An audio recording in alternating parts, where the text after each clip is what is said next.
तेल खरीदना होगा, हम खरीदेंगे। रूस से तेल खरीदने को लेकर बहस काफी ज्यादा बड़ी हो गई है। मेरे बॉस का दिमाग प्रेशर लेने के लिए नहीं बना। आखिरकार भारत में ये किस मंत्री ने अमेरिका और नाटो की टैरिफ धमकियों का जवाब दिया है, सब कुछ बताएंगे आपको विस्तार से। नमस्कार, आप देख रहे हैं न्यूज़ 18 का डिजिटल प्लेटफॉर्म और मैं हूं आपके साथ श्रुति श्रीवास्तव। भारत ने रूस से कच्चा तेल खरीदने पर नाटो चीफ मार्क रूट की धमकियों का बिना लाग लपेटे ही जवाब दे दिया।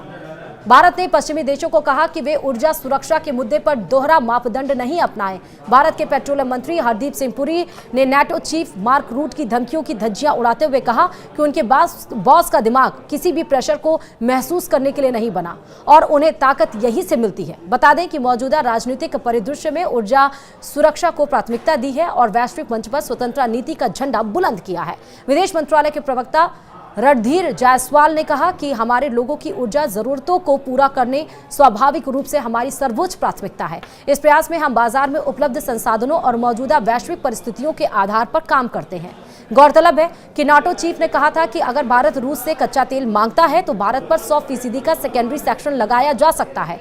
पेट्रोलियम मंत्री हरदीप सिंह पुरी ने इस मामले में नाटो चीफ की धमकियों को एक एक कर उसके धागे खोल दिए हैं। केंद्रीय मंत्री पूरी वेबसाइट फर्स्ट पोस्ट के साथ बातचीत की और उसमें उन्होंने इस दौरान जब उनसे पूछा गया कि अमेरिका ने भारत पर सेकेंडरी सेक्शन लगाने की धमकी दी तो इसका भारत को होने वाले तेल सप्लाई पर क्या असर देखते हैं और हमारे देश का बैकअप प्लान क्या है, इस सवाल के जवाब में केंद्रीय पेट्रोलियम मंत्री ने कहा कि वे अपने दिमाग में किसी तरह का प्रेशर महसूस नहीं करते। उन्होंने कहा, सबसे पहले तो मैं ये बता दूं कि मैं अपने माइंड पर किसी तरह का प्रेशर नहीं लेता हूं और मैं नहीं समझता हूं कि मेरे बॉस का दिमाग किसी प्रेशर को लेने के लिए बना हुआ है और मैं अपनी ताकत यही से लेता हूं। पेट्रोलियम मंत्री ने कहा कि फरवरी 2022 में जब रूस और यूक्रेन के बीच सैन्य टकराव हुआ तो जहां तक मुझे याद है हम अपनी कुल जरूरतों का 0.2 यानी कि 2% क्रूड ऑयल रूसी फेडरेशन से खरीद रहे थे। आज ये निश्चित रूप से बहुत बढ़ गया है। भारत अपने तेल सप्लाई में विविधता लाया है। पहले हम 27 देशों से तेल खरीदते थे, अब ये संख्या बढ़कर 40 हो गई है। हरदीप पुरी ने भारत की ईंधन जरूरतों को पूरा करने के लिए देश की स्वतंत्र ऊर्जा नीति की मुलाकात की।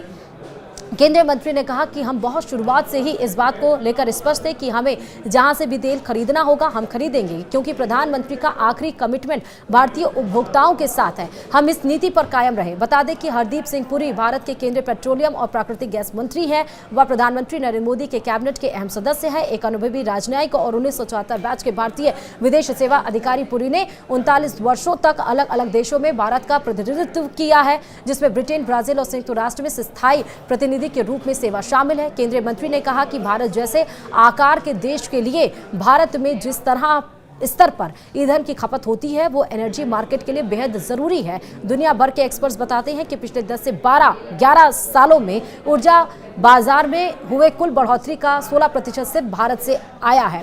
अंतर्राष्ट्रीय ऊर्जा एजेंसियां कहती हैं कि अगले 20 सालों में ऊर्जा मार्केट का जो विस्तार होगा उसका 20% भारत से आएगा। ईरानी कच्चे तेल की संभावित खरीदारी पर पेट्रोलियम मंत्री ने कहा कि ऐसा नहीं है कि ईरानी तेल मार्केट से गायब हो गया है, लेकिन अगर उस पर किसी ने प्रतिबंध लगाया है और हम उस प्रतिबंध से सहमत हुए तो हम कानून का पालन करते हुए उस तेल को नहीं खरीदेंगे। नाटो और अमेरिका पर भी क्या कर रहे हैं वो आपको बताते हैं। दरअसल बता दें कि अमेरिका और नाटो रूस से भारत की तेल खरीदारी को यूक्रेन वॉर से जोड़कर देखते हैं। अमेरिका को लगता है कि रूस, भारत, चीन, ब्राजील को कच्चा तेल बेचकर यूक्रेन में जंग लड़ रहा है, इसलिए अमेरिका चाहता है कि भारत और चीन, ब्राजील रूस से कच्चा तेल न खरीदे। अमेरिका ने कहा कि अगर भारत रूस से कच्चा तेल खरीदता है तो उस 100% टैरिफ का सेकेंडरी सेक्शन लगाया जाएगा। अगर अमेरिका भारत पर 100% का टैरिफ लगा देता है तो अमेरिका को होने वाले भारत के निर्यात काफी महंगे हो जाएंगे। इसका भारत के विदेशी बाजार पर व्यापक असर पड़ सकता है, क्योंकि अमेरिका भारत का सबसे बड़ा निर्यात बाजार है। भारत को रूस से कच्चा तेल खरीदने से रोकने के लिए अमेरिकी सीनेटर कानून बनाने की तैयारी कर रहा है। रिपब्लिकन सीनेटर लिंडेस ग्राहम इसकी अगुवाई कर रहा है। इससे जुड़े बिल में रूस से तेल खरीदने वाले देशों पर 500% तक टैरिफ लगाने का प्रावधान भी है। लेकिन अब जब दो टूक भारत की तरफ से दिया गया है तो इंतजार है रिएक्शन का। वीडियो में इतना ही। नमस्कार।